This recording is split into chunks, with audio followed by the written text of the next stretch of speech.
Unang beses nilang magkita sa malamig na hating gabi sa labas ng maliit na karinderya na may kumukuti-kutitap na ilaw na parang Pasko kahit katapusan pa lang ng Marso. Nagyaya si Mavic, kaibigan ni Cynthia at kababata ni Tonton na uminom ng mainit na kape matapos ang isang mahabang shift sa terminal. Doon niya ipinakilala ang dalawa sa isa't isa. Si Anthony o mas kilala bilang Tonton, konduktor sa linya ng Cubao, Antipolo. Si Cynthia, all around kung saan may racket, nandun. Nakangiti si Mavic, parang host ng mababang production na love show. Hi, sabi ni Cynthia, simple lang ang suot pero malinis. Asul na blouse, maong na kupas, at tsinelas na napakarami ng kwento. Hello, sagot ni Tonton, kaswal. Halos nahihiya pang iabot ang kamay na may kapirasong mantsa ng grasa. Galing akong garahe. Sorry, medyo madumi. Nakayuko pang sabi nito. Okay lang yan, natatawang sagot ni Cynthia. Mas panatag ako sa mga kamay na sanay sa trabaho. Simple lang ang umpisa. Nagsasalo pa sila sa pandesal, 3 tasa ng barakong kape, at kwentuhan tungkol sa mga rutang punuan, sa pasaherong pa-cute pero ayaw magbayad, sa pangarap na maliit na sari-sari store na baka pwedeng lumaki. Walang paandar pero may spark sa kanilang dalawa. Nagsimula silang lumabas-labas, tsinek ang mga petsa sa schedule nila. Kahit simpleng date, ang mahalaga ay totoo at masaya sila. Fishball sa tapat ng simbahan. Libreng upo sa pasyalan kapag linggo habang pinagmamasdan nila ang mga ilaw ng lungsod. Ang lungkot ng ilaw na yan, minsang sabi ni Tonton. Pero ang tapang din, kahit gabi, buhay nagbibigay ng liwanag sa iba. Baka tayo rin yan, sabi ni Cynthia na may pagod ng ngiti. Kahit pagod, lumalaban. Napangiti si Tonton. Mababa ang sweldo, maliit ang mundo, pero malaki ang tiwala nila sa isa't isa. Kaya naman, nagtagal ng 1 taon ang pagliligawan nila. Isang araw, dinala ni Tonton si Cynthia sa Antipolo. Doon, habang kumakain sila sa restaurant na matagal niya ng pinag-ipunan, nag-propose siya sa kanyang girlfriend. Agad na umuo si Cynthia. Niyakap niya ng mahigpit si Tonton. Mahal na mahal kita, Ton. Mahal na mahal din kita, Cynthia. Nagpalakpakan pa ang mga nakasaksi sa paghingi ng kamay ng lalaki sa dalaga. May mga nanlibre pa nga sa kanila ng dessert. 2 matandang couple na hinihiling ang isang payapang kasal at masayang pamilya. Labis-labis ang pasasalamat ng dalawa. Sakto rin na naimbitahan sila sa kasalang bayan sa plaza. Yung sabay-sabay na ikinakasal ng munisipyo. Agad silang nagpa-register. Wala silang pambili ng gown o barong, pero may mga kaibigan silang mananahip na agad yumari sa akala nila'y problema. Pinagmukhang bago ang lumang tela. Plinansya ng mabuti. Sa araw na yon, tinawag ang pangalan nila at sa harap ng Wes at ng nag-iisang bulaklak sa mesa, ibinigay nila ang matamis nilang I do. Oo, kahit mahirap. Oo, kahit magulang schedule. Oo, basta kasama ka. Pagkaraan ng taon, dumating si Mika, ang panganay. Subalit sa buwan na sumunod, dumating ang unang malaking takot. Inaapoy ito ng lagnat habang 10 oras ng gabi. Pulang mata, mabilis ang paghinga. Mabilis din ang lakad ni Tonton, parang hinahabol ng dispatch papunta sa health center. Dok, wala kaming sapat na... Umiling ang nurse. Kailangan lang natin na ma-nebulize, huwag kayong kabahan. Nag-ipon sila ng bariyang pambili ng gamot sa butika. Sa gilid, panay bulong si Cynthia kay Mika. Kaya natin to, anak. Kaya natin to. Nang paulit-ulit. Bumalik sa biyahe si Tonton kinabukasan na parang walang nangyari. Pero halata ng kaibigan niyang driver na may lungkot itong dinadala. Hoy, konduktor, sablay ang sukli mo. Singhal ng isang pasahero. Pasensya na po, sagot niya. Hindi niya masabing puyat, pagod at kabado pa sa anak. Dito niya unang naramdaman ang bawat bigat ng 2 papel. Magulang at manggagawa. Na sabay-sabay niyang ginagampanan kahit dumudulas. Kahit na may paraan para kumubra ng malaking pera itong si Tonton, hindi niya ginagawa. Hindi niya maaatim na pakainin ang kanyang pamilya nang galing sa nakaw. Higit sa lahat, naniniwala siya na kapag nagsikap at naging mabuti sa kapwa, ay mabibiyayaan ng gantimpala ng Diyos. Dumating na nga iyon, labis ang kasiyahan nila noong gumaling na ang panganay nilang si Mika. Nagbunga ang palagiang pagpunta nila ng simbahan para ipagdasal ito. Lumipas ang panahon, nadagdagan sila ng bunso, si Baste, na tawa ng tawa kahit kapos sa gatas ang tatay at nanay. Masayahin itong bata. Naging mas sistematiko ang pagtitipid nila. Alkansya mula sa lumang garapon ng peanut butter, listahan ng gastos sa likod ng resibo, pagbilang ng barya bago matulog. Kapag may sobra, lumpiang toge sa kanto o kaya ang paborito nilang ulam ang premyo ng pamilya. Kapag wala, sabaw, hotdog o kung anumang mura ang kanilang pananghalian. Pero kahit na ganon, may tawanan pa rin. Magtiis tayo ngayon, love, sabi ni Cynthia minsang gabi habang nakahiga na sa banig. Hindi naman habang buhay ito. Hindi talaga, sagot ni Tonton nakahawak sa kamay nito. Trabaho lang ng trabaho. Darating din ang hinihintay natin na break. Mabilis lumipas ang 8 taon. Dumating nga ang break pero sa paraang hindi nila inaasahan. Isang umaga ng Hunyo, nag-anunsyo ang operator.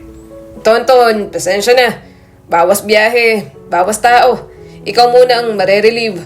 Nakatitig si Tonton sa papel na parang biglang naglaho ang kinabukasan. Bakit ho ako?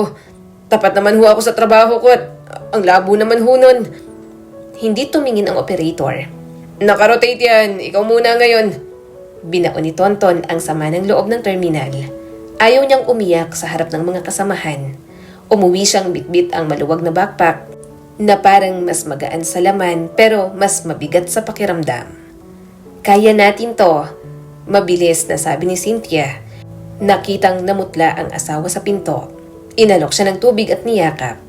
May racket ako bukas. May nagpapamakeup sa San Andres. Maghanap ka muna ng ibang pwedeng pasukan. O pwedeng humiram ka ng motor kay Kuya Danny. Di ba may extra siya? Napayoko si Tonton.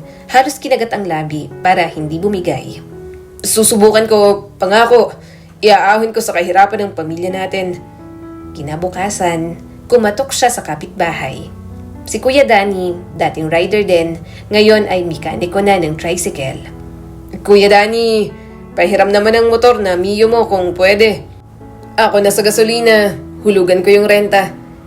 Tiningnan siya ni Danny at tinimbang sa loob ng 3 segundo. Tiwala ako sa iyo, Ton. May sira lang yung ilaw ngayon pero abot ka ng 250 sa linggo habang hindi pa ayos. Babaan ko muna. Pinisil ni Tonton ang balikat ni Danny. Salamat. Di mo alam gaano mo kami matutulungan. Gumawa ng account si Tonton at naging isa siya sa mga delivery riders. Mabilis natutong aralin ni Tonton ang mga delivery apps.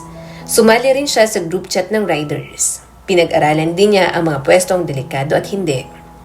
Unang linggo, sugat-sugat ang binti sa kakasakay baba. Ikalawang linggo, alam na niya ang oras kung kailan mas mabigat ang traffic pero mas maraming order. Ikatlong linggo, gamay niya na ang ubo ng makina. Ang timing ng ulan, ang ugali ng tendera sa rekto na laging dihado ang sukli kapag nagmamadali ka. Sa gitna ng mga pagbabago, napansin niya rin na may nagbago sa bahay nila. Si Cynthia na dati ay palaging may text. Okay lang kami ni Mika at Baste, bili ka na lang ng suka pag uwi. Ngayon, madalas hindi ma-reach hanggang hating gabi. Nakabuking ako ng makeup, mahabang oras, may pictorial pa. Minsan, 2:00 na ng umaga siya nakauwi at sa tuwing tatanungin ni Tonton kung kumusta, laging pareho ang sagot. Pagod pero sulit, malaki ang kita. Mabilis ang kita talaga. Ilang linggo pa lang, nakabayad na sila sa utang sa butika at may sobra pa na pang grocery. Ibinili ni Cynthia si Mika ng murang crayons na matagal niya nang tinitingnan sa tindahan. Ang ganda ma, sabi ng bata. Nakatingin sa ina na may lipstick na mas pulido kaysa sa dati. Wow, ang dami nating ulam ngayon. Biro ni Tonton isang gabi habang nilalatag ang meaty ginisang gulay. Parang fiesta. Yan nga ang sinasabi ko sa'yo. Sagot ni Cynthia, nakangiting may kakaibang sigla. Alam mo, Ton, ayoko na talaga nung tipid na halos wala. Gusto ko naman minsan tayo naman. Tayo naman ang manalo sa buhay. Gusto ko rin. Sagot ni Tonton. Mabilis, sinasalbang sandali. Kaya nga, todo kayod rin ako. Hindi lang kayod. Dapat maging matalino ka. Tugon ni Cynthia, dahan-dahang nagbago ang tono. Minsan kailangan din lumakas ang loob. Minsan, maging mautak. Tumaya. Tumaya saan? Sa posibilidad na kayang magpabago ng buhay sa isang iglap. Hindi sumagot si Tonton. May kumurot sa dibdib niya, yung tipong maririnig mong tahimik na ingay sa gitna ng malakas na ulan. Ilang gabing magkasabay silang umuuwi, pero mas madalang ang gabing hindi. May mga pagkakataon na umaga na at tulog pa rin si Cynthia, nakadapa sa kama, nakadisplay ang mabigat na pagod sa likod. May mga araw na hindi nagtagpo ang oras nilang dalawa. Isa'y palabas pa lang, ang isa'y padating. Gabi ka ulit? Tanong ni Tonton isang hapon. Hinihila ang zipper ng jacket bago lumabas. Overtime ang event, huwag ka na maghintay. Tahimik, matigas na sabi ni Cynthia. Sinong kasama mo? Hindi pang hihimasok ang tono, pero ramdam ang pagkalito nito sa trabaho ng misis. Team namin. Sagot ni Cynthia, sabay bitaw ng tingin. Huwag mo akong interogahin, Tonton. Hindi ko naman ginagawa yon. Ano to? Tiningnan ni Tonton ang dalawang bata na nanonood ng cartoons sa lumang cellphone. Wala. Ingat ka palagi. 3 buwan ang lumipas na ganon ang latag ng araw. Kakaiba na siya, pero may kapalit na ginhawa. Bayad ang tubig at kuryente. May extra sa notebooks, minsan naka3 ulam sa weekend. Ang problema lang, may kapalit din na katahimikang mabigat. Dumadalas ang hindi nila pagkikita. Dumarami ang tanong na walang sagot. Minsan, sinubukan niyang direktang kausapin si Cynthia. Love, may problema ba? May nagbago. Ayokong inuuwian mo to na nagsisigawan tayo. Gusto ko lang maintindihan. Naiintindihan mo na, Ton. Nagtatrabaho ako.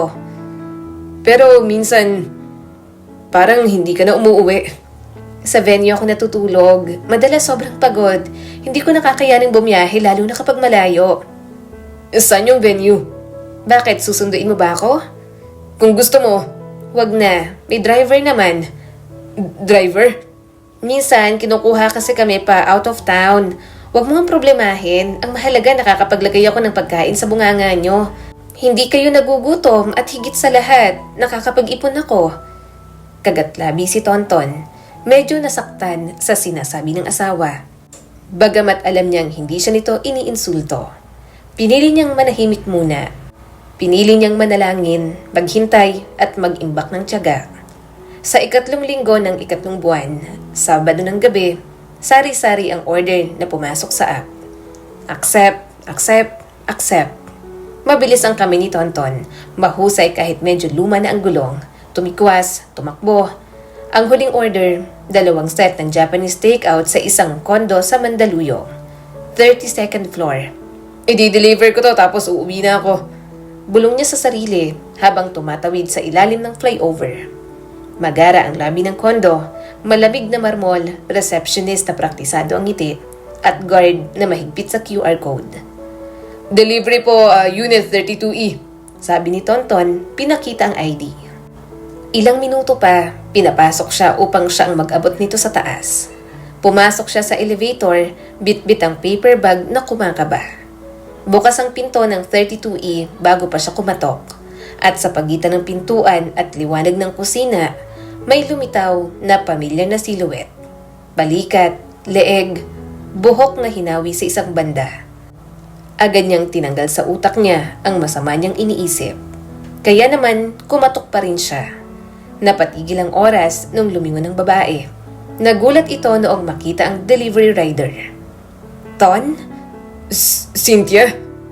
Nayanig si Tonton, lalo na nang makita niya ang manipis na suot ng kanyang asawa. Sa sobrang nipis ay parang makikita na ang kaluluwa nito. Bumukas agad ang pinto, nakasandal ang isang lalaki. Matangkad, may suot na maluwag na t-shirt at mamahaling relo. Sino to? Tanong nito, nakakuyom ang kilay. Delivery. Mabilis na sabi ni Cynthia, parang ipitang dila. Ako na. Kinuha niyang bag sa kamay ni Tonton. Maingat. Parang inaayos ang kahina-hinalang sitwasyon. Hindi na kailangan ng sukli. Dagdag ng lalaki. Ibayad mo na yan para bumaba na rin agad yan. Tahimik si Tonton. Tiningnan niyang asawa. Pinagdugtong ang mga detalyeng kanina pang nagtatago sa gilid ng isip. Ang biglang pag-asenso ng gamit, ang alahas na hindi sakto sa presyo ng racket, ang gabi-gabing hindi pag-uwi, ang driver, ang team, ang overtime. Nagpanting ang tenga niya. Cynthia, sabi niya, mababa ang boses, walang drama. Uuwi ka ba ngayong gabi? Bakit mo tinatanong yan dito? May lungkot sa boses, may hiya, may takot, pero meron ding tibay na parang bato. Dahil tatay ako ng mga anak mo. Hindi lumingon si Tonton sa lalaki, pero ramdam niyang presensya nito na parang mabigat na aninong nakaharang. At asawa mo ko. Dito ka pa ba dapat umeksena? Singit ng lalaki. Pinilig ang ulo na para bang alipato lang si Tonton sa gilid ng mata. Naintindihan ko na delivery boy ka, pero may oras at lugar ang lahat. May pang-aasar pa sa tono ng malaking lalaki. At bayad ko ng asawa mo para sa isang gabi. Hindi siya uuwi. May oras at lugar ang pag-uwi sa mga anak mo. Balik ni Tonton, gusto ng maluha, mabilis ang salita nito. At may oras at lugar ang pagsisinungaling. Sumikdo ang panga ng lalaki. Lumayas ka na habang mabait pa ako sa'yo. Teka lang, sabat ni Cynthia, nanginginig ang kamay. Ton, umuwi ka na. Mag-uusap tayo bukas. Bukas? Umiling si Tonton. Ganun na ba tayo kapamilyar sa bukas na wala na sa kalendaryo? Ton, uuwi ka ba o hindi? Bulyaw ng asawa dito, matatag ang loob. Sandali, ilang bagting ng katahimikan. Sa mata ni Cynthia, may kung anong lumubog at lumutang. Tumingala siya, pumikit. Hindi ako uuwi.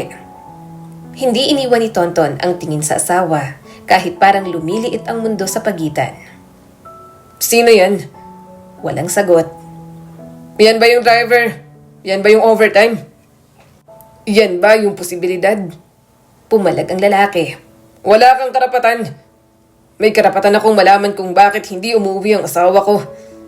Pinulikat ang dila ni Tonton sa salitang asawa, pero hindi niya ito nilunok. Hindi ko maintindihan kung bakit bigla mo na lang tinapon ang pinagsamahan natin. Hinawakan ni Cynthia ang paper bag ng mahigpit. Ton, please. Uuwi ako sa makalawa. May tatapusin lang ako, trabaho ko to. Ton, wag dito. Hinawakan ng malaking lalaki ang kanyang suot na uniforme. Gayunpaman, hindi ito pinansin ni Tonton. Focus lang siya sa pagtatanong kay Cynthia. Anong tinatapos mo? Tanong ni Tonton. Trabaho. Totoo ba yun? Tumingin si Cynthia sa sahig. Umalis ka na muna.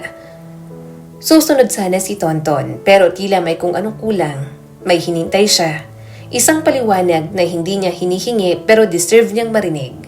Isang pasensya na hindi makatutubos pero lumabas sana sa pisi ng dila. Wala. Ang ibinigay sa kanya ay katahimikan, malamig, formal, parang resibo na nagsasabing bayad na ang lahat kahit halatang may kulang. Naglakad siya papunta sa elevator na parang binabalutan ng hangin ang tuhod niya. Sa loob, ngumiti ang salamin pabalik sa kanya. Pagod, pawis, mata na gusto nang lumuha pero pinipilit pa rin niyang maging matapang. Pinilit niyang tawagan si Cynthia pagkalabas. Pero, the number you have dialed cannot be reached. Yon ang paulit-ulit niyang narinig. Nanlumo si Tonton habang nagdadrive ay kung ano-ano ang pumapasok sa isip niya. Umuwi siya sa bahay ng tahimik. Si Mika at Baste tulog na. Ipinihit niya ang ventilador at inilipat ang kumot sa mga bata. Tumapat siya sa lababo at nagbuhos ng malamig na tubig sa mukha. Sumandal sa pader, marahang umupo sa sahig. Ano gagawin ko? Bulong niya sa dilim.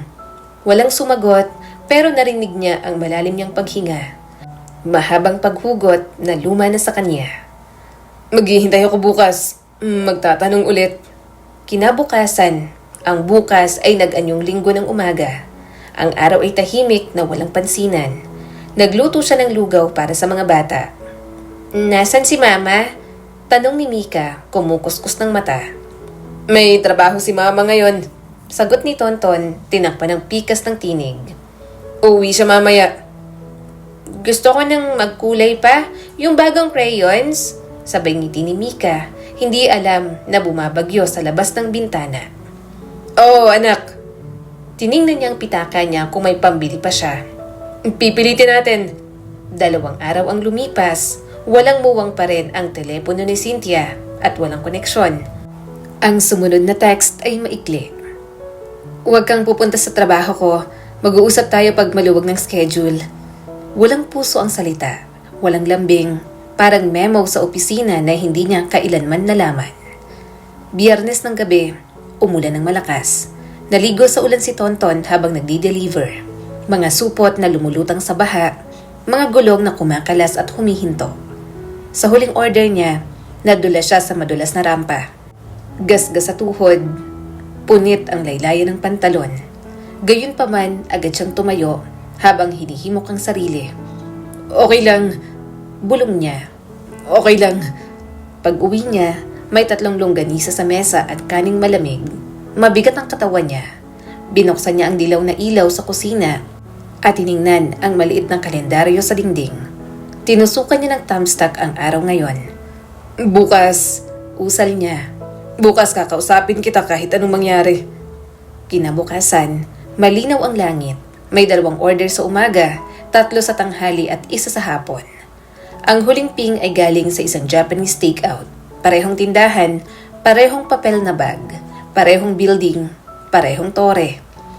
Humigpit ang kapit ni Tonton sa handlebar. Nilunok niya ang laway na parang kumikiskis sa lalamunan. Sa lobby, walang nagbago. Mababang tugtog, malamig na hangin, receptionist na mechanical ang ngiti. "Unit?" tanong nito. 32E. Sagot niya. Mas may kaba siya kaysa kahapon.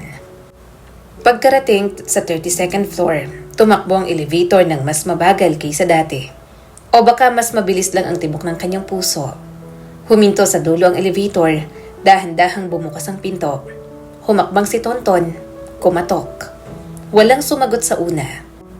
Ikalawang katok, may pumihit sa loob. Bumukas ang pinto.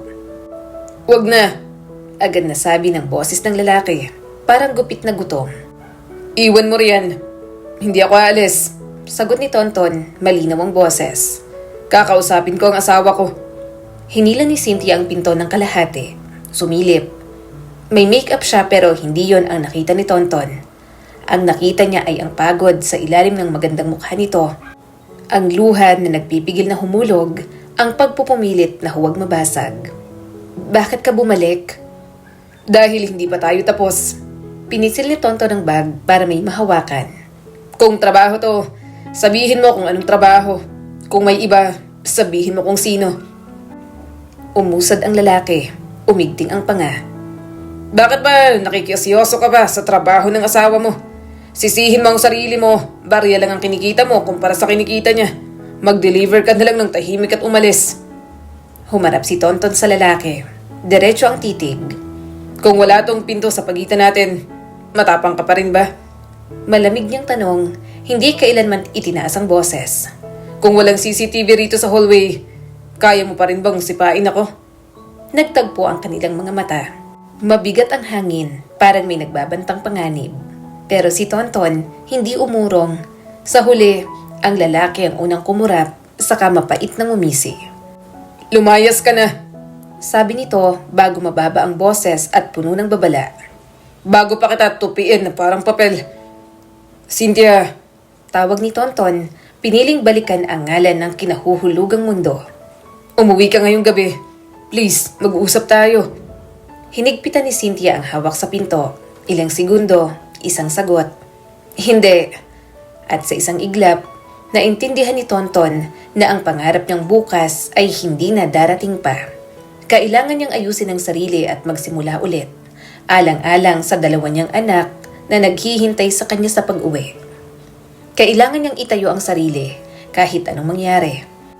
Kailangan niyang patunayan sa 2 bata na hindi nila kailangan ng kasinungalingan para mabuhay. Bumaba siyang tahimik, dala ang bigat na parang unan na basang-basa. Sa labas ng building, sumalubong sa kanya ang araw na walang pasensya at ang traffic na walang malasakit. Sumakay siya sa motor, isinuot ang helmet, pinisilang throttle at humayo. Wala nang ibang iniisip ngayon si Tonton maliban sa magtrabaho para sa kanyang pamilya. Makalipas ang ilang linggong hindi umuuwi ang asawa ni Tonton na si Cynthia. Hindi na niya alintana ang pagkawala nito. Maliban na lang kapag tinatanong siya ng dalawang anak kung nasaan ang Mama Cynthia nila. Gayunpaman, ipinagpatuloy ni Tonton ang mabuhay. Masinipagan pa niya ngayon sa trabaho, lalo na't mag-isa na lang niyang binubuhay ang dalawang anak. Sa kanto ng Bonnie, tumawid ang isang matandang lalaki na may hawak na supot ng tinapay. Nadulas ang mga paa nito sa basang aspalto. "Ah!" Sigaw ng isang tendera. Bumagsak ang matanda, hindi gumagalaw. Automatic kay Tonton ang preno, ang pagtalon mula sa motor, ang pagtakbo papunta sa hindi kilalang tao. "Tay! Tay!" Nilagay niya ang isang paper bag sa gilid. Hinawakan ang balikat ng matanda. Tinapik-tapik. "Naririnig niyo po ba ako?" Lumapit ang dalawa pang tao. "Kuya, tawag tayo ng ambulansya!" Sigaw ng isa. "Sandali lang!" Sagot ni Tonton, kalmado kahit kumakabog ang dibdib. Sinilip niya ang paghinga ng matanda. Kinuha ang wrist para sa pulso. "Mahina pero meron. Tay, dahan-dahan lang. Huwag po munang gagalaw." Bumukas ang mata ng matanda. Nanginginig. "Anak, tubig." Nag-abot ang tindera ng mineral water. "Huwag muna masyado, tay," sabi ni Tonton, pinipigilan ang panginginig ng boses. "Hintay natin ang saklolo. Sandali lang to." Sa ilang minuto, umikot ang maliit na komunidad sa paligid ng matanda. May nagpayong, may nag-alis ng mga nakaharang na karton, may tumawag sa barangay. Umupo si Tonton sa gilid, hindi iniwan ang matanda. "Huwag po kayong matulog ng tuloy-tuloy. Tay, kausapin niyo ako." Nagsasalita ang matanda subalit hindi maintindihan. Ilang minuto lang ay sinakop na ng ingay ng paparating na ambulansya ang kalsada. Habang sinasakay ang matanda, tinanong ng EMT ang pangalan at kamag-anak. Umiling ang lalaki sa stretcher. Walang masabi. Tinapik ng EMT si Tonton. "Sir, salamat sa unang pagtulong. Sasama ka ba sa ospital?" Tiningnan ni Tonton ang motor, ang app na kumukurap ng notifikasyon at ang mundo niya nakapos sa oras. Tumingin siya sa matanda. Sige po, sasama ako." At sa loob ng ambulansya, sa pagitan ng sirena at malamig na hangin amoy alkohol, nakaupo si Tonton na parang nakahawak sa simula nang hindi pa niya naiintindihang kwento. Hindi pa niya alam na sa susunod na mga araw, ang salamat na ibinalong ng matanda sa kalsada ay magiging susi sa pintuang matagal na niyang kinakapa sa dilim. Malamig ang loob ng ambulansya pero mainit ang ulo ng lungsod sa labas. Serena, preno, ulan na mahina pero hindi tumigil. Nasa paan na ni Tonton ang unang helmet niya na may gasgas sa gilid. Sa stretcher, nakahiga ang matanda. Mukha nitong maputla pero humihinga ng pantay. "Tay, wag po kayong matulog," sabi ni Tonton, mahinang boses pero buo. "Konti na lang, ando na tayo." Sa ER, mabilis ang ritual. Triage, BP cuff, pulse oximeter, tanong na sunod-sunod. "Kamag-anak?" tanong ng nurse. Umiling si Tonton. "Saksi lang po, natumba siya sa kanto." Ibinigay niya ang pangalan at numero. "Kung kailangan niyo po ng statement mamaya, babalik po ako. May mga anak po akong naiwan sa bahay." Naipasok sa observation si Mang Ruben. Yon ang pangalan na narinig ni Tonton sa ID maliit sa pitaka. Habang nag-aayos ng papeles ang intern, kumurap ang cellphone ni Tonton. 2 missed call mula kay Kuya Danny at isang text na nagmula sa numerong kabisado na niya kahit hindi nakalagay sa contact. "Huwag ka nang pumunta sa trabaho ko. Bukas, 9 PM, sa parking ng kondo, mag-uusap tayo. Huwag ka na rin mag-ingay sa chat." Ang sabi sa mensahe ni Cynthia. "Bukas na naman." Naramdaman ni Tonton ang pait sa dila, pero ngitian niya ang nurse na nagpapasalamat sa tulong niya. Sumulyap si Mang Ruben, gumalaw ang mata, bahagyang tumango. "Salamat, iho." Humihingal pa ito. Ano ulit ang pangalan mo? Tonton po. Salamat, Tonton. Bulong ng matanda bago muling pumikit. Pag-uwi, tahimik ang bahay. Nakauwi na rin si Aling Marty na binibili na niyang tingnan-tingnan ang dalawa niyang anak. Nag-iwan ito ng mensaheng sulat sa maliit nilang ref. Tinakpan niya si Mika at baste ng kumot. Sinabayan ng haplos ang buhok ng dalawa at saka bumagsak sa gilid ng banig. Mag-aalas 5 na nang tuluyang kumapit ang antok sa mga mata niya. Dumating ang Sabado na tila may sariling koryo. Arangkada, preno, arangkada. Tinapos ni Tonton ang mga booking ng maaga at umuwi para sabayan sa hapunan ang mga bata. Nasaan si Mama? Bakit ang tagal na niyang hindi umuwi dito? Tanong ng anak niyang si Mika. May trabaho si Mama. Sagot ni Tonton, pilit na magaan. Maya-maya, aalis ulit ako dahil may kakausapin lang si Papa. Pinatulog niyang dalawa ng alas 8:30. Pagkalapat ng maliit na palad ni Mika sa pisngi niya, hudyat itong tulog na siya. Nagsuot siya ng jacket, sinuksok ang mga resibo at lisensya sa bulsa, at isinabit ang helmet. Bago pa lang mag-alas 9 nang makarating na siya sa basement parking ng kondo. Malamig, mabango at masyadong makinis para sa taong sanay sa bahid ng mantika. Nakatayo sa dulong tagpuan si Cynthia, naka-hoodie, nakasapatos na puti. Kumikinang ang make-up nito. Salamat at pumunta ka, bungad ni Cynthia. Boses na sanay makipag-deal, mahina pero derecho. Dapat matagal mo na akong kinausap. Sagot ni Tonton, pinigilan ang panginginig ng panga. Hindi sa ganito, hindi sa likod ng pinto. Wag mo na akong guguluhin sa trabaho ko. Sagot ni Cynthia. Pumunta ka para dito, diba? Para matapos na ang lahat? Matapos? Napatawa si Tonton, walang tuwa. Anong gusto mong tapusin? Pamilya natin? Bago sumagot si Cynthia, may humintong SUV sa ilang hakbang. Bumukas ang pinto, bumaba ang lalaking nakita ni Tonton kagabi. Siya ring boses na nag-utos na, lumayas ka na parang ini-echo ng pader sa koridor. Malinis ang gupit, maluwag ang t-shirt, mamahali ng sapatos. Tumabi siya kay Cynthia na parang extension ng anino nito. Ako si Rico. Pakilalang walang pagkumbaba. At kung may sasabihin ka, bilisan mo. Hindi ko trip yung drama sa basement. Wala man lang imik si Cynthia. Inakbayan pa siya ni Rico na parang nilalambing-lambing siya. Ang pinakamasahol na insulto ay hindi man lang pumalag si Cynthia. Hindi man lang tumutol sa sinasabi ng lalaki. Walang wag na nagmula kay Cynthia. Walang tama na humarang sa hangin. Nakatingin lang siya kay Tonton, parang humihingi ng paumanhin, pero piniling tumayo sa tabi ng taong pinili niya. Cynthia, mahinang sabi ni Tonton. Umuwi ka na. Huwag mo na akong ipahiya sa harap ng kung sino man yan. Hindi mo ko kaaway. Gusto mo lang kontrolin. Bumaon ang boses ni Cynthia sa pagitan nila. Parang pinong karayom. Ton, matagal na tayong mahirap. Diba? Naalala mo yung pagluha ni Mika sa health center? Yung pag-utang sa butika. Ilan pang gabi ang kailangan kong antayin na wala tayong mapakain sa kanila. Samantalang pwede namang ganito. May paraan. May paraan. Pero hindi itong kailangan sirain mong yung sarili. Balik ni Tonton, marahan pero hindi pa bulong. At hindi binabastos ang pamilya. Pamilya? Singit ni Rico, tumawa ng may kalansing ang relo. Huwag mong gamitin yan dito. Huwag mo kaming pangaralan. Gusto mo ba ng pera? Magkano? Sabihin mo, sa'yo na to. Hinugot niyang wallet, kumaluskos ang papel, inihagis sa paa ni Tonton ang ilang libo.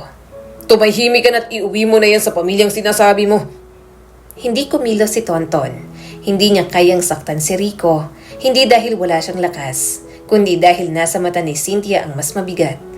Pumipiglas pero hindi umaalis. Nagsisisi pero hindi tumatalikod. Mahal mo ba yan? Tanong ni Tonton, hindi kay Rico nakatingin kundi kay Cynthia. Umangat ang mata ni Cynthia. Kumurap, parang nasunog sa tanong. Huwag mong pilitin ang sagot na hindi mo gugustuhin. Sabi niya, halos pabulong. Hindi ito tungkol sa pag-ibig, Tonton. Tungkol ito sa pag-ahon. Kung sawa ka ng maging mahirap, pues ako rin. Ayoko nang maghirap pero hindi ganito. Sabihin na natin, Sabat ni Rico, umabante ng kalahating hakbang. na ginawa niya to dahil pagod na siyang kumain ng walang lasang pagkain. At pagod na rin ako sa lalaking tulad mo na parang naka-assign na maging pulisya ng buhay namin. Kaya ito, last chance. Lumabas ka na sa storya kung ayaw mong may mangyari sa'yo. Istorya nating tatlo to. Sagot ni Tonton at saka lang siya lumingon kay Rico ng diretso. At kung may lalabas, hindi ako. Ako ang asawa ni Cynthia. 2 segundo, isang sulyap ni Rico sa 2 lalaking nakasandal sa poste. Hindi na niya napansin ang pagsapok ng mga ito, nakaitim, nakasombrero. Sumunod ang bigat sa hangin na parang dumaus sa ulan. Isa kang aso. Sabi ni Rico, ngisis ang nguso. Pero hindi ka marunong sumunod. Tinambangan ng 2 lalaki si Tonton. Tumama ang una at ikalawang kamao sa tagiliran niya. Sinundan pa ng tadyak buong puwersa ang lakas. Narinig niya ang, "Tama na!" Sigaw ni Cynthia. Malinaw, totoo pero hindi yun utos. Pakiusap lang. Para alam mo na hindi lahat ay pwedeng pasukin ng rider na katulad mo. Sabi ng isa sa mga lalaki. Sinusukat ang mukha ni Tonton na parang target. Hindi lumaban si Tonton. Hindi siya makalaban sa 3. Walang awa si Rico. Binagsakan pa siya nito ng mabigat nitong paa. Hindi na alam ni Tonton kung saan siya may sugat habang paulit-ulit ang pagbira ng mga kaaway. Ang alam lang niya, kailangan niyang tumayo, kailangan niyang umuwi, kailangan niyang maging magulang sa mga anak. "Tigil na sabi! Tigil na!" Sigaw ni Cynthia. Agad naglapat ang kamay niya sa braso ni Rico. "Rico, tama na!" Naulinigan nila ang yabag ng guard na papalapit. Sir, hindi pwede yan dito. Sigaw nito, hinipa ng pito. Umurong ang mga lalaki. Nagkalas ang bilog. Umiling si Rico. Pinurot ang perang hinagis niya kanina. Saka sumenyas kay Cynthia papasok sa elevator. Nakatingin si Cynthia kay Tonton. Mata niya ay puno ng patawad na hindi binibigkas. Hanggang sumara ang pinto ng elevator sa pagitan nila. Naiwan si Tonton sa sahig, lupaypay pero buhay. May ingay ng whistle sa tenga at halakhak ng isang tao na mahina pero kumakapit. Sir, gusto niyo bang tumawag ng pulis? Tanong ng guard, lumuhod sa harap niya. May CCTV po tayo dito, sir. Tatawag ako.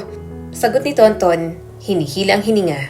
Ngayon, sa barangay hall, nakatingin si Mavic kay Tonton na parang gustong parehong umiyak at manampal ng sino mang pwedeng sisihin. Ton, Pinunasan niya ang dugo sa gilid ng labi nito. ano bang pinasok ni Cynthia? Wala akong alam sa terminong legal. Sagot ni Tonton, malamig ang tono.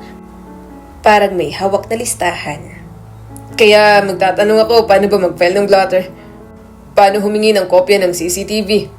Paano kumuha ng medical legal? Andito na! Sabat ng tanod, nag-abot ng form. Ikaw yung sinaktan? Pangalan ng nanakit? Rico. Sagot ni Tonton. Apelido, hahanapin ko pa. May unit number ako, may guard na witness.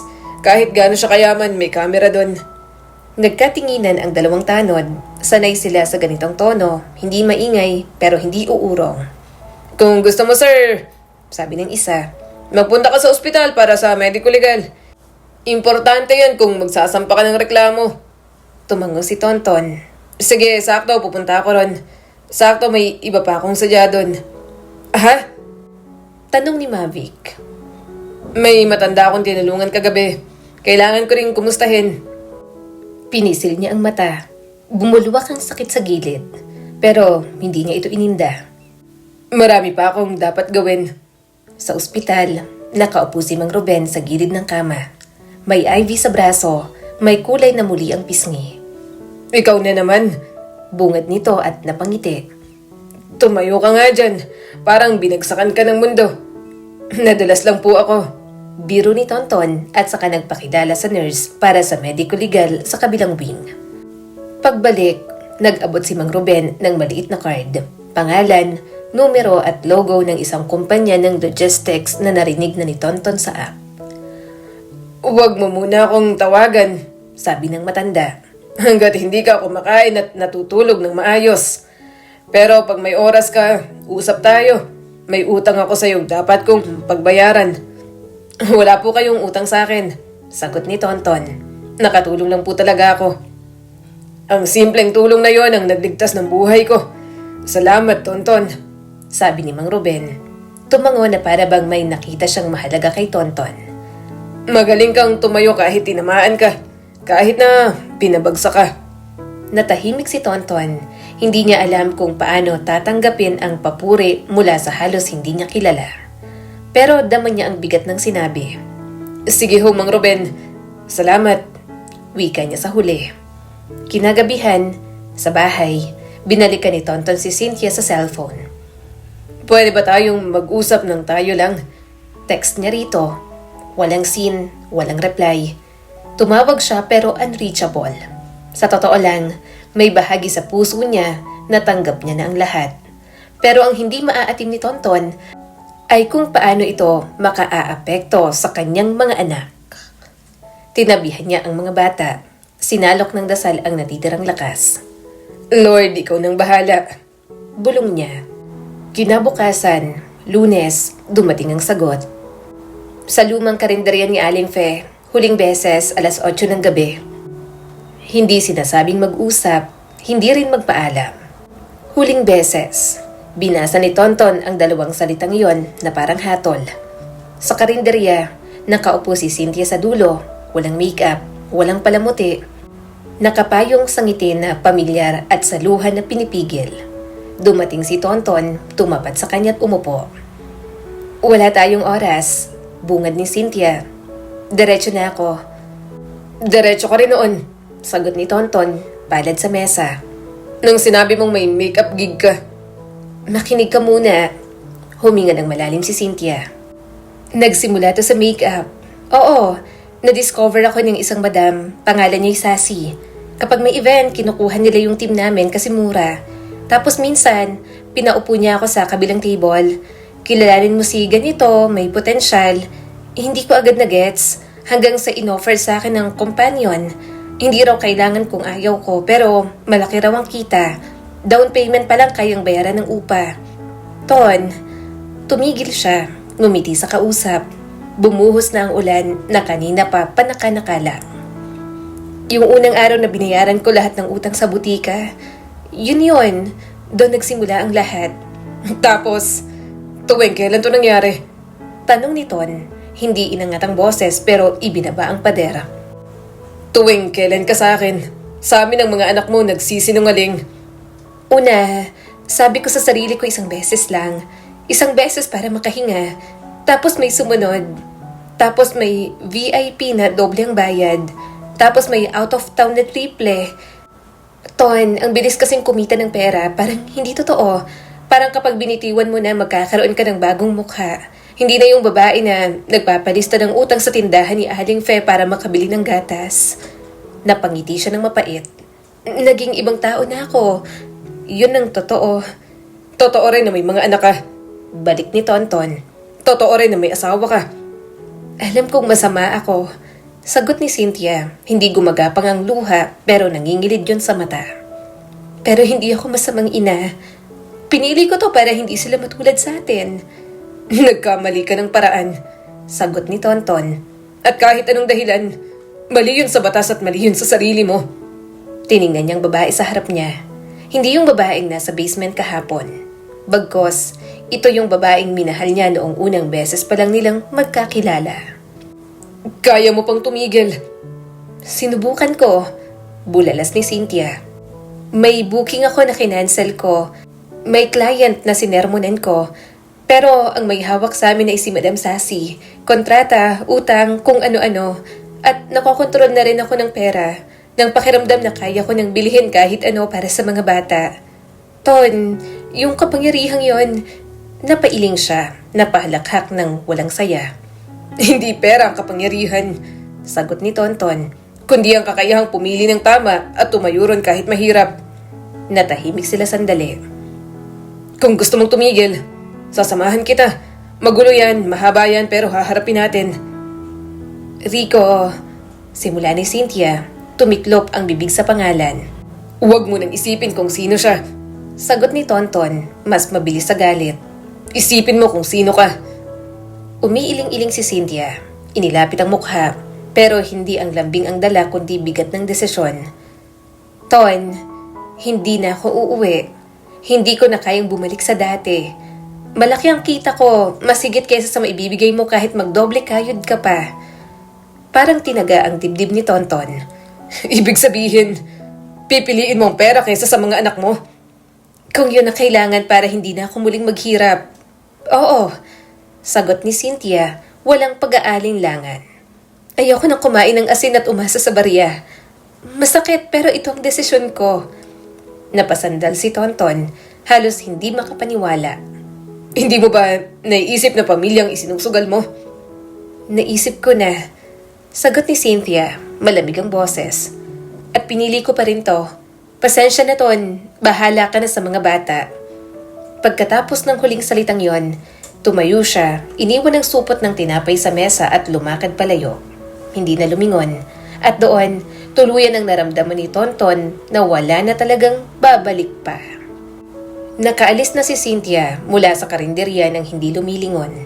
Naiwan si Tonton, hawak ang malamig na kape at doon niya tuluyang naramdaman ang bigat ng katotohanan. Iniwan siya ng asawa, hindi dahil sa wala siyang silbi, kundi dahil pinili nitong talikuran ng pamilya nila para sa pera. Bahala na siya. Mahina niyang bulong. Pero hindi ko hahayaang magutom ang mga anak ko. Kinabukasan, maaga siyang dumiretso sa barangay hall. Hindi na siya nag-atubili. Ipinakita niya ang CCTV footage mula sa condo parking kung saan siya pinagtulungan at sinaktan ni Rico, pati na rin ng mga tauhan nito. Nasa harap siya ng kapitan at sekretary. Hawak ang sugatang pride pero buo ang loob. Kap, hindi ako naghahanap ng gulo. Aniya, Gusto ko lang ipakita na hindi pwedeng yurakan ng kahit sino ang pagkatao ko. May batas at may anak akong dapat turuan ng tama. May punto ka dyan, Ton. tugon ni kapitan, nakatingin sa ebidensya. Klaro dito na binugbog ka nila. Pwede itong sampahan ng kasong serious physical injuries at assault. Kung gusto mo, tutulungan ka naming iakyat sa piskalya.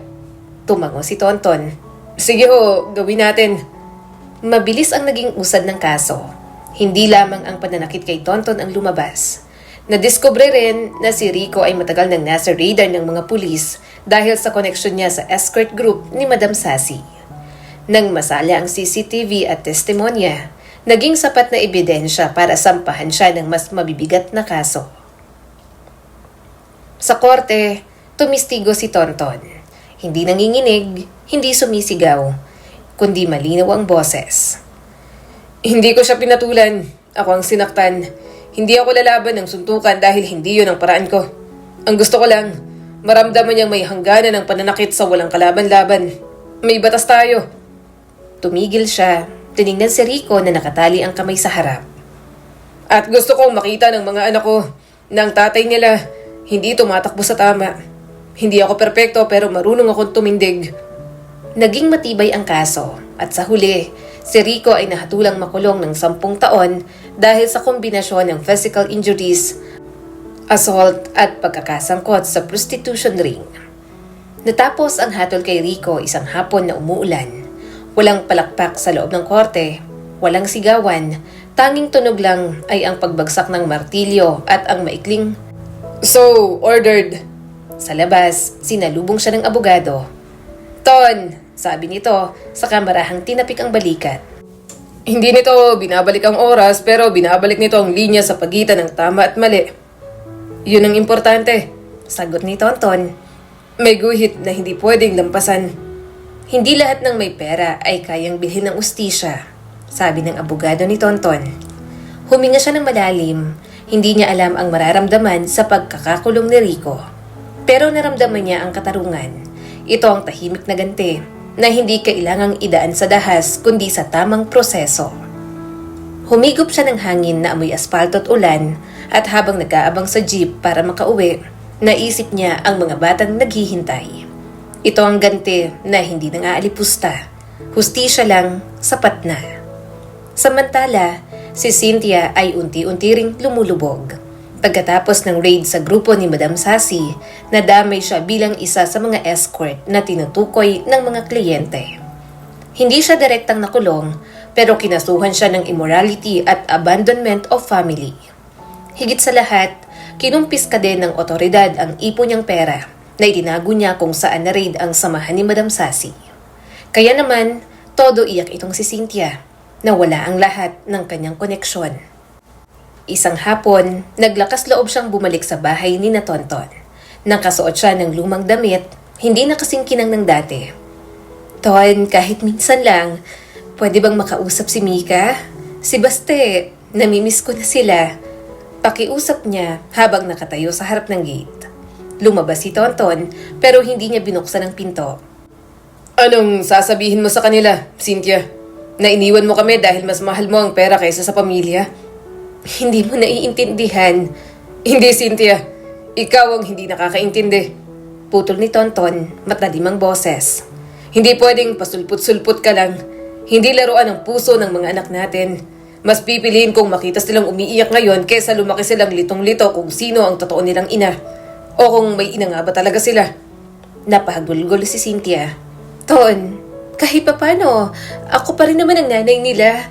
Nanay? Mapait na ngiti ang lumabas kay Tonton. Ang tunay na nanay, hindi iniiwan ang mga anak dahil lang sa pera. Ikaw, Cynthia, mas pinili mong sarili mo. At sa mismong harap ng mga kapitbahay, isinara niya ang pinto. Naiwang nakaluhod sa kalsada si Cynthia. Pinagmamasdan ng mga tao na may halong awa at pagkasuklam. Pero bulungan ng mga tao. Kung mahal niya, hindi niya iiwan. Sayang, mas pinili ang ganid kesa sa mga anak. Kung ako, hindi ko yun gagawin. Sabi pa ng isa. At sa bawat bulong, unti-unti siyang nagmumukhang masamang ina. Hindi sa mata lang ni Tonton, kundi sa komunidad nilang dati siyang kinupkop. Nagsampa ng kaso si Cynthia kaya naman walang choice si Tonton kundi lumaban. Nagsampa din siya ng kaso sa ina ng kanilang mga anak. Ilang buwan pagkatapos ng desisyon kay Rico, dumating ang araw para sa child support case laban kay Cynthia. Family court, malamig, mababa ang kisame at amoy toner ng lumang photocopier. Sa kabilang panig ng mesa, nakaupo si Cynthia, payat, namumutla, may suot na blusang kupas. Nakatungo, walang lipstick, walang relo, walang bakas ng dati niyang sigla. Mrs. Cynthia Santos, simula ng hukom, tinig na walang galit pero hindi rin malambing. Ang usapin ay hindi lamang pera. Ito ay obligasyon. Iniwan niyo ang inyong minor de edad ng mga anak. Anumang dahilan niyo sa pag-alis, hindi nito binubura ang tungkulin niyo bilang ina. Maiksi ang paliwanag ni Cynthia. Wala po akong trabaho, naipit ako sa kaso, walang tumatanggap sa akin. Kung gayon, tugon ng hukom. Magpapalabas ang korte ng order na maghanap kayo ng marangal na hanap buhay at magtakda ng minimum monthly support kahit maliit ayon sa makakaya. Sa bawat buwan na hindi nyo natutupad, itatala ang arrears at kumuha kayo ng counseling mula sa social welfare. Kapag hindi sumunod, maaaring humantong ito sa pagkakakulong. Maliwanag ba ang sinabi ko? Hindi gumanti si Cynthia. Tumango lang ito sa hukom. Tumingin din siya kay Tonton, humingi ng tawad na walang laman. Nakatayo si Tonton, maikli ang sagot. Kagalang-galang, hindi ko hinahabol ang pera. Gusto ko lang may record ang katotohanan na iniwan niya kami para paglaki ng mga bata at magtanong sila, may maipakitang katibayan at hindi lang basta kwento. Kinahapunan sa opisina ng social worker, pinirmahan ni Tonton ang papel para sa supervised visitation. Kung makakakuha ng counseling at may maipapakitang pagbabago si Cynthia. Pinirmahan din ni Cynthia, nanginginig ang kamay. Wala nang usap ang dalawa, papeles na lang. Bagong simula para kay Tonton. Ton, ready ka na ba? Bungad ni Mang Ruben sa maliit na training room kinabukasan. Bitbit ng matanda ang lumang tungkod pero matigas pa rin ang tindig. Kung may galit ka pa, ilagay mo sa ledger hindi sa muka. Nasa ledger na ho. Biro ni Tonton, ngiti-ngiti. Lingid sa kaalaman ng lahat, si Mang Ruben pala ay isang entrepreneur at bihasa sa logistic business dahil ilang dekada na siyang sa larangan. Marami ring nakakakilala dito, lalo na't dati itong na-feature bilang matagumpay na CEO at entrepreneur sa iba't ibang magazine.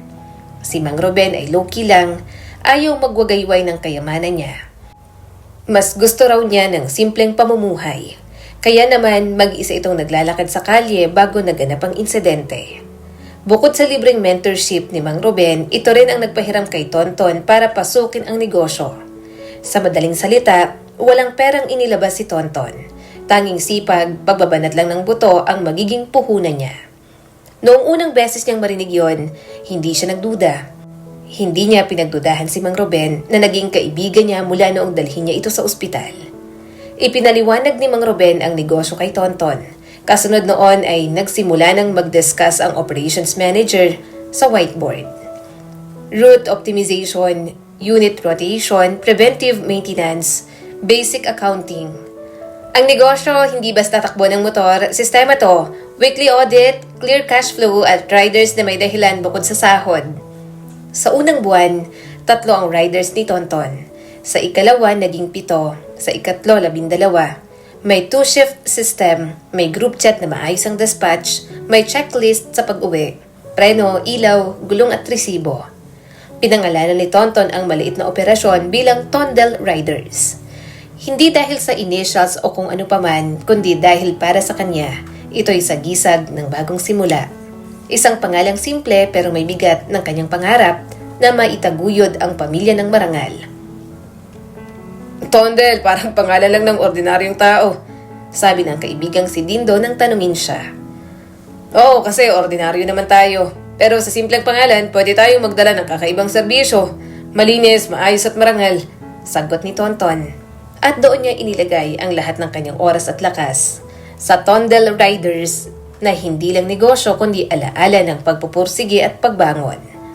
Mabilis lumipas ang 2 buwan. Maganda ang tinatakbo ng negosyo ni Tonton sa gabay na rin ni Mang Ruben. Ton, natutuwa ako sa'yo, sabi ni Mang Ruben isang gabi habang nagkakapi sila sa taas ng maliit na opisina. Alam mo kung bakit? Hindi ka naghanap ng shortcut.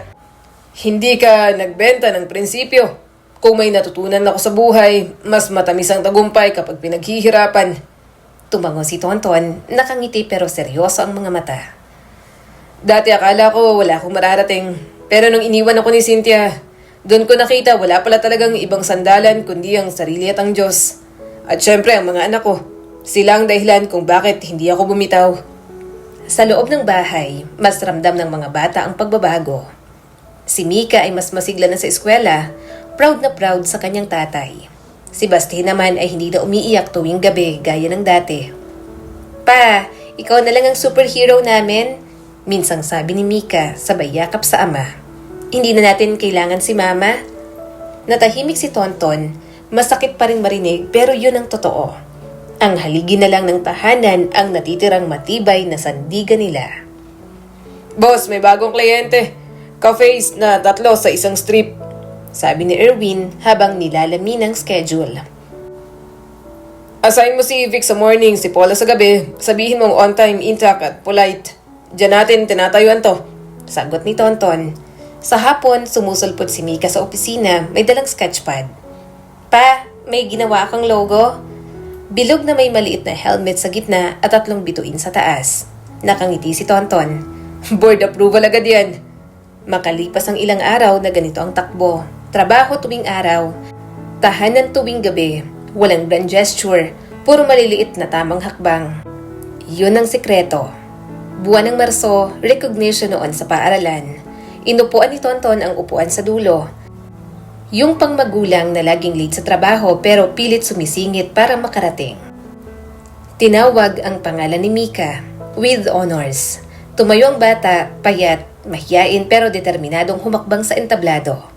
Pagbalik, inilagay ni Mika ang maliit na medalya sa leeg ni Tonton. Para sa'yo pa. Sa'yo yan anak, mabilis niyang sagot. Sa atin, giit ni Mika, nakangitit, naiiyak. Kasi hindi ka umalis, nanatili ka sa amin ng kapatid ko. Sa gilid, sumisilip ang mga kapitbahay na nakakaalam ng kwento nila. Ang dating si Tonton na nawalan ng trabaho bilang konduktor, ngayon si Boston na may mga riders. At ang dating pamilya ni Cynthia ay naging pamilya ni Tonton. Hindi dahil gusto niyang burahin ng ina, kundi dahil siya na lang ang natira. Sa mismong gabing yon, dumating sa cellphone ni Tonton ang mensahe mula sa isang unknown number. Ton, kailangan ko lang makita ang mga bata kahit sandali. May dala kong regalo. Please, si Cynthia to. Hindi niya agad sinagot, binalikan niyang order ng korte. Supervised visitation after counseling. Tinawagan niya ang social worker. Ma'am, Maaliwalas ang tono niya. sumusunod ako sa proseso. Kung gusto niyang makita ang mga bata, tayo-tayo muna ang magkita sa opisina niyo. Hindi sa kanto, hindi sa drama.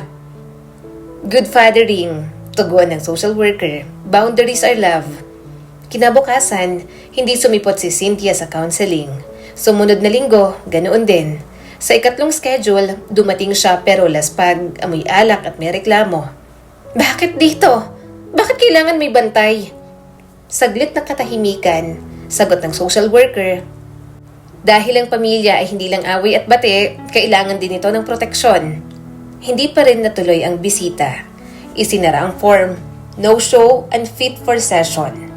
Nadagdag sa papel, hindi para ipahiya kundi para i-record ang totoo. Sa barangay, kumalat ang kwento, hindi chismis, kundi record. Di man lang sinipot ang counseling, bulong ng tindera. Kung gusto talaga ng ina, di ba uunahin niya yon? Sagot naman ng isa. Isang hapon, nakita ni Tonton si Cynthia sa labas ng lumang simbahan. Nakaupo sa hagdan yakap ang bag. Tumigil siya sa tapat, hindi bumaba ng motor. Nagtagpo ang mga mata nila. Puno ng luha ang kay Cynthia. Puno ng pasensya ang kay Tonton. Ton! Sigaw niya sa ingay ng jeep. Masamang ina ba ako talaga sa paningin niyo? Sumagot si Tonton nang hindi sumisigaw. Hindi ko na kailangan manawagan para tawagin kang ganon. Ikaw na ang may kasalanan kung bakit nagkakaganyan ka. Paano? Iniwan mo sila. Paulit-ulit. Hindi sa isang maling gabi kundi sa maraming gabing pinili mong wala ka. Ngayon may paraan para bumalik. Counseling, trabaho, paninindigan. Pero hindi mo pinipili. Kung gusto mong palabasing hindi ka masamang ina, pumili ka naman ngayon. Huwag yung puro kahapon. Walang nasabi si Cynthia. Ang sagot sa kanya ay hindi schedule pagkos ay sermon. Hindi. I still love you. Pagkos ay attendance sheet. Hindi pangungunsinte. Bagkos ay accountability. Isang gabing malakas ang ambon, may kumatok sa pinto. Si Mavic halatang galing sa biyahe.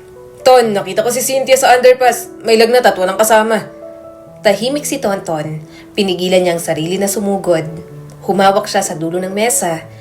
Naghanap ng sagot na tama at hindi mali.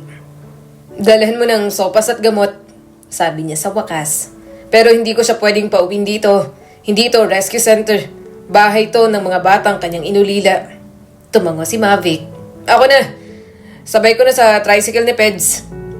Pag-alis ni Mavic, umupo si Tonton sa tabi ng mga bata. Anak, Kalmado ang boses. may mga taong mahal natin na minsan hindi kayang piliin ng tama. Mahirap man, kailangan nating magtakda ng hangganan. Love yon, hindi galit. Umakap si Mika. Gets ko po pa. Nakiyakap din si Baste, ginaya niyang ate niya.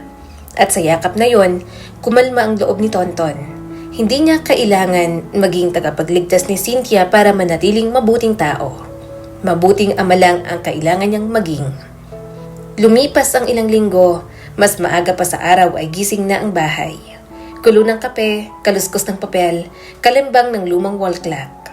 Dinala ni Tonton ang mga bata sa school, sinamahan si Baste sa science fair, at sumunod ay dumiretso sa opisina para i-check ang weekly cash flow. Ang kagandahan ay opisina ay ang bawat isa seryoso sa kanilang ginagawa. Lahat may direksyon at gustong mapabuti ang kanilang trabaho at ang kumpanya. Sa hapon, may message ang organizer ng Local Business Forum for Entrepreneurs. Sir Tonton, pwede po ba kayong mag-share ng 10-minute talk tungkol sa paggawa niyo sa negosyo niyo? Napangiti siya. Hindi ako speaker, pero kung tungkol sa pagpipilian sa buhay, kaya ko yon. Ang naging tugon ni Tonton. Bago matapos ang araw, sumilip ulit ang inaasahang mensahe mula sa social worker. Miss Cynthia, no show second, counseling incomplete, visitation deferred. Ipinikit ni Tonton ang mata, huminga ng malalim. Hindi siya natuwa, pero malinaw, hindi siya ang pumipili para kay Cynthia. Siya ang pumipili para sa mga bata. Sa kusina, niluto niya ang paborito ni Mika. Ginisang munggo, may maliliit na hiwa ng malutong na dilis. Pa, naka-perfect ulit ako sa English at math namin. Bungad ni Mika pag uwi. Wow, ang galing mo talaga anak. Sagot ni Tonton. At habang kumakain sila, sakto namang umuulan sa labas. Hindi bagyo, hindi baha, ulan lang. At sa bawat patak, naalala ni Tonton na may mga bagay na hindi niya kontrolado. Pero may mas maraming bagay na kaya niyang ayusin, isa-isa, araw-araw. Dumating ang liham mula sa city jail. Pirma ni Rico, maiksi lang. Hindi mo kami kilala. Akala ko kaya kong bilhin ng lahat. Hindi pala. Rico. Hindi sumulat pabalik si Tonton. Hindi niya trabaho ang magturo sa kulungan. Pero inipit niya yon sa folder ng kaso. Paalala na may dulo ang yabang kapag hinarap ng tamang proseso. Samantala, sa loob ng kulungan, hindi naging maganda ang kalagayan ni Rico. Hindi siya tinatanggap ng mga kapwa preso na dati ring naging biktima ng mga pang-aabuso ng grupo. Madalas siyang itinatabi at wala ring dumarating na dalaw. Wala ka ng lakas sa labas, Rico. Biro sa kanya ng isang preso. Nakala mo lagi kang hari. Dito pare-pareho lang tayong nakakulong. Sa tuwing dumadalaw ang abogado niya, wala siyang ibang naririnig kundi dagdag na kaso at dagdag na bayarin. Unti-unti na siyang nauubusan ng pera hanggang sa wala na siyang pambayad. At sa huli, naiwan siyang talunan, isang kriminal na nakulong dahil sa sariling kasakiman. Makalipas lang ang 3 buwan, nadawit si Rico sa kaguluhan sa loob. Yun ang naging dahilan kung bakit naging baldado ang 2 niyang binti at habang buhay na siyang nakasakay sa wheelchair. Isang araw, dumating si Cynthia sa eskwela ni Mika at Baste. Walang pasabi. Sinubukan niyang kausapin ang mga bata sa likod ni Tonton. Mika, Baste, mga anak, ako to, si Mama. Mahina niyang sabi, nangingilid ang luha. Patawarin niyo na ako, babalik na ako. Pero mabilis na sumagot si Mika, diretsong nakatingin sa kanya. Hindi ka na namin kailangan, Mama. Hindi ka lumaban para sa amin. Si Papa lang ang nandito. Sumunod na sabi ni Baste, inosente pero matalim. Ikaw ang umalis, hindi si Papa. Natigilan si Cynthia, parang tinamaan siya ng sampal mula sa sariling mga anak. Napaatras siya, hindi makapagsalita. At sa puntong yon, nauunawaan niya. Wala na siyang lugar sa puso ng kanyang pamilya. Mabilis na lumipas ang mga taon. Mula nang makulong si Rico ay tuluyan ng lumubog si Cynthia. Ibang-iba na rin ang takbo ng buhay ni Tonton. Mula sa simpleng delivery service, nakapagpatayo na siya ng maliit na commissary store na nagsusupply ng pagkain sa ilang opisina at paaralan. May 10 delivery riders na siya at kahit pagod ay masaya. Pa, may honor ako ulit. Masayang balita ni Mika habang iniaabot ang card. Pa, nanalo ako sa drawing contest. Sabat naman ni Baste. Napangiti si Tonton sabay yakap sa mga anak. Kayo ang medalya ko, mga anak. Kayo ang tunay na gantimpala ko. Sa bawat araw na dumaraan, ramdam niya kahit iniwan siya ng asawa, hindi siya natalo. Sa halip, naging mas buo sila. Samantala, si Cynthia ay tuluyan ng napariwara. Nabalitaan ni Tonton mula sa mga kapitbahay na madalas na raw itong nakikitang palipat-lipat ng tirahan. Wala na siyang mga kaibigan, wala na ring kliyente dahil kumupas na ang ganda. Isang gabi, habang pauwi si Tonton galing sa commissary, nakasalubong niya si Cynthia sa may tindahan. Maputla, marumi ang damit at namamalimos. Ton, ako to, si Cynthia. Naalala mo ba ako? Halos hindi na makilala ang tinig niya. Paos at nanginginig. Naawa ka. 100 lang, kahit pamasahe. Napatigil si Tonton. Tinitigan niya si Cynthia. Ang babaeng minsan niyang minahal. Ang ina ng kanyang mga anak. Pero ngayoy animoy anino na lang ng dati. Naalala mo ba nang iniwan mo kami? Tanong ni Tonton, malamig ang tono. Perang pinili mo. Ngayon, ni piso, wala kang hawak. Napahikbi si Cynthia. Ton, patawarin mo ako. Balik mo na lang ako kahit paano sa mga bata. Hindi na pwede, Cynthia. Mariin niyang sagot. Nasaktan mo na sila ng sobra. Ako, kaya kong patawarin ka. Pero ang mga anak natin, hindi mo na maibabalik ang pagkukulang mo. Binigyan ni Tonton si Cynthia ng 1,000 piso, 10 ulit sa hinihingi nito na 100 piso. Iniwan niya si Cynthia ron habang patuloy itong umiiyak. Ngayon, ayaw nitong hawakan ang perang ibinigay sa kanya. At yun ang mas mabigat na parusa, ang habang buhay na pagkakakilala ng tao sa kanya bilang ina na pumili ng salapi kaysa sa anak. Sa pagkakataong yun, tuluyan ang natuldukan ang kabanata ni Cynthia sa buhay nila.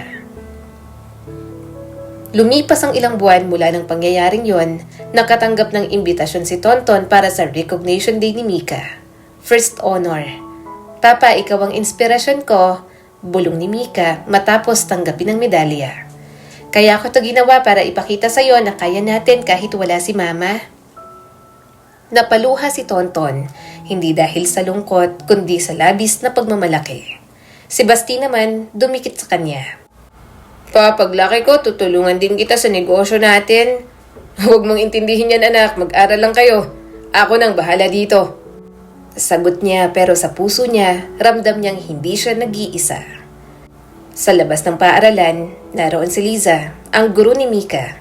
Matagal na rin silang magkausap, laging nakasuporta sa mga bata. Ang galing ng mga anak mo, Ton, sabi ni Liza at nakangiti. Salamat ma'am, dahil na rin siguro sa tulong mo. Nagkatinginan sila ng matagal, kapag nakangiti ang mga mata. Hindi yun mabilis ang pag-ibig pero may unti-unting ningning na nagbibigay kay Tonton ng pag-asa na hindi pa huli para sa bagong simula.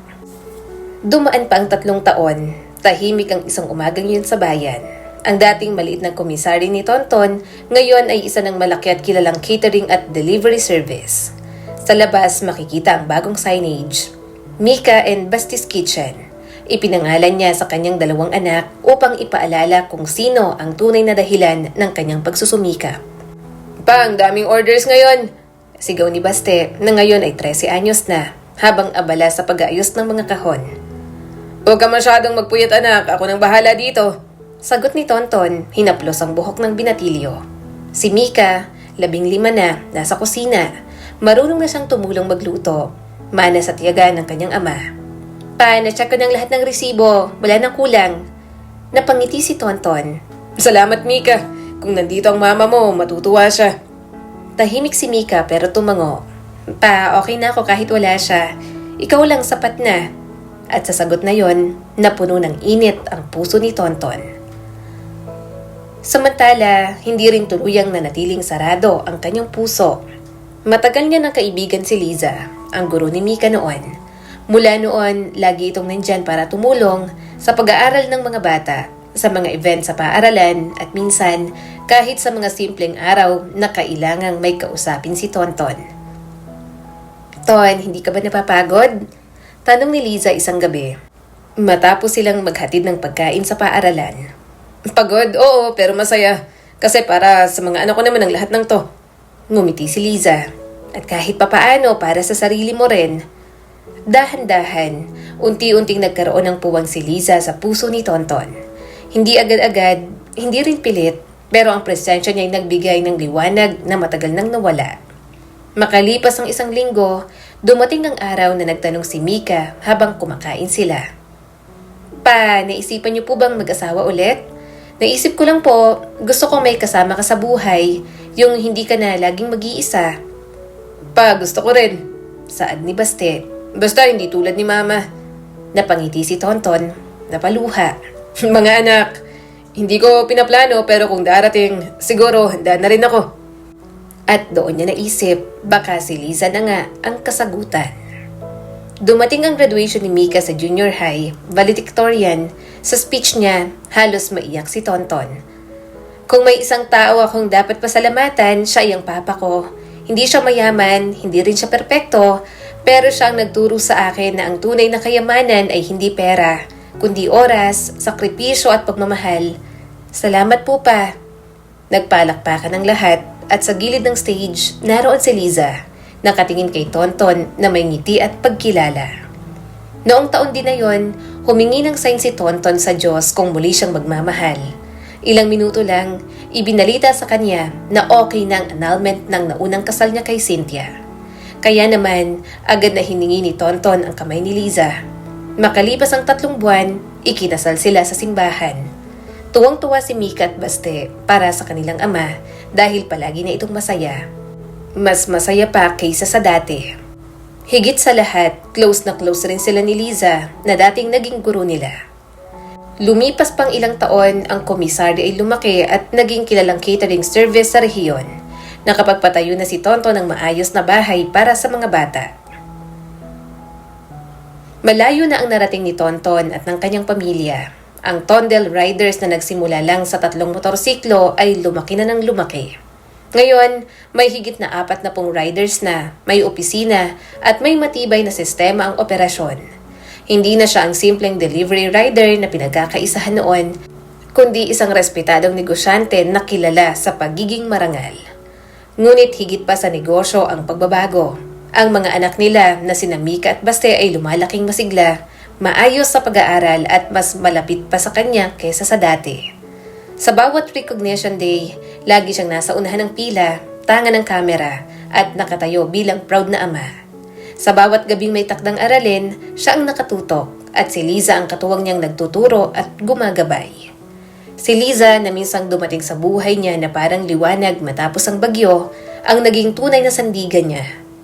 Hindi lang siya naging ina para sa mga bata, kundi naging kaagapay sa lahat ng desisyon, mula sa simpleng budget hanggang sa malalaking expansion ng negosyo. Tahimik at praktikal si Liza, pero sa bawat ngiti at payo nito, alam ni Tonton na may kasama siyang matibay at tapat. Minsan, kapag nakaupo sila sa terrace ng kanilang bagong bahay at pinagmamasdan ang paglubog ng araw, hindi maiwasan ni Tonton na balikan ang lahat ng pinagdaanan. Naalala niya ang mga gabing mag-isa niyang pinapatulog ang mga bata, ang mga panahong halos wala silang makain, at ang bigat ng pagtataksil na iniwan sa kanya ni Cynthia. Noon, akala niya ay katapusan na ng lahat, pero ngayon, natutunan niyang ang bawat sugat ay may dahilan, dahil ito pala ang daan para makita ang tao na tunay na magmamahal at magpapahalaga sa kanya. "Ton, may kape na dito," tawag ni Liza mula sa loob ng bahay. Lumabas ito, bitbit ang 2 tasa, ngumiti at umupo sa tabi niya. "Pagod ka na, no?" "Hindi, sapat na yung makita ko yung nandyan kayo." Umiling siya at kinuha ang tasa. Ngumiti si Liza, simpleng ngiti na puno ng kahulugan. At sa sandaling yon, ramdam ni Tonton ang isang katotohanan. Ang lahat ng hirap, ang lahat ng pagkatalo, ang lahat ng sugat noon, lahat yon ay humantong sa mas maganda, mas payapang buhay na hawak niya ngayon. Pinagmamasdan niya si Liza habang nakatitig ito sa mga bata, habang si Mika at Baste ay nagtatawanan sa hardin. Sa puso ni Tonton, naroon ang matinding pasasalamat. Hindi na niya hinahanap ang nakaraan, hindi na niya iniisip ang iniwang sakit. Ang mahalaga, narito na siya sa kasalukuyan, kasama ang babaeng muling nagpatunay na may saysay pa ang pagmamahal at pamilya. Tahimik siyang napangiti at bago bumulong, "Salamat, Liza. Ikaw ang bagong saya at ikaw ang tunay na tahanan ko." At sa pagyakap ng gabi, daba ni Tonton na sa wakas, kompleto na siya. Hindi dahil sa yaman o tagumpay, kundi dahil natagpuan niya ang tunay na kapayapaan at pag-ibig sa piling ni Liza. Natutunan ni Tonton na hindi lahat ng ipinapangakong pagmamahal ay totoo at panghabang buhay. May mga taong pinipiling iwan ng pamilya, alang-alang sa pera at pansariling ambisyon. At sa sakit ng pagtataksil, natutunan niyang tumayo ng mag-isa, maging matatag para sa mga anak at hanapin ang sariling lakas. Ngunit sa pagdating ni Liza, natutunan naman niya na may mga babae ring tapat, marunong mag-alaga at magpahalaga.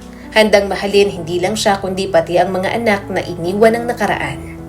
Sa huli, ipinapakita ng kanilang kwento na ang tamang babae ay hindi lamang nagbibigay ng pagmamahal, kundi nagiging ilaw at kaagapay sa pagbangon. At kung may nawala man, may darating na higit na karapat-dapat. Isang paalala na sa bawat pagtatapos ng maling relasyon, may simula ng mas tama at mas makabuluhang pag-ibig. Muli, ako po si Skylar Guro at sana'y may bago na naman kayong natutunan sa kwento natin ngayon. Maraming salamat po.